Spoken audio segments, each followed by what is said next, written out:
اعوذ باللہ من الشیطان الرجیم، بسم اللہ الرحمن الرحیم۔ خواتین و حضرات، آج ہمارا موضوع ہے منہ کی بدبو۔ منہ کی بدبو کیسے دور کی جاتی ہے؟ ان کی بہت ساری وجوہات ہے۔ یہ جن کے دانت خراب ہو، یا ان میں کیڑا لگ گیا ہو، یا معدے کا کوئی مسئلہ ہو وغیرہ، یا وہ مسوڑوں میں کوئی گمس وغیرہ ہو، اس کا کوئی مسئلہ ہو، تو یہ کسی بھی وجہ سے ہو، اس کا آسان طریقہ ہے ادرک کے ذریعے آپ ہمیشہ منہ کی بدبو سے جان چھڑا سکتا ہے۔ آپ کچھ ہی دنوں کی تکلیف ہے، ایک ہفتہ آپ مسلسل کریں تو انشاءاللہ ہمیشہ کے لیے آپ کی منہ سے بدبو دور ہو جائے گی۔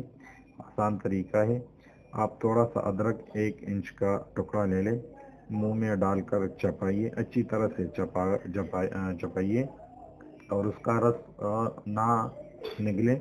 کچھ ہی ٹائم کے لیے 5 منٹ تک یا 3 منٹ تک 2 منٹ تک منہ میں رکھ دیں، اس کو منہ میں رکھ دے، ادرک کو صحیح طرح سے چپا کر منہ میں رکھ دے، اور اس کے بعد اگر آپ نگل سکتے نگل دے، اگر تھوک سکتے تو تھوک دے۔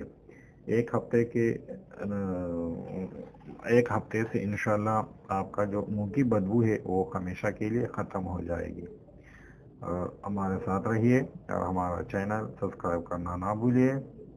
اللہ حافظ۔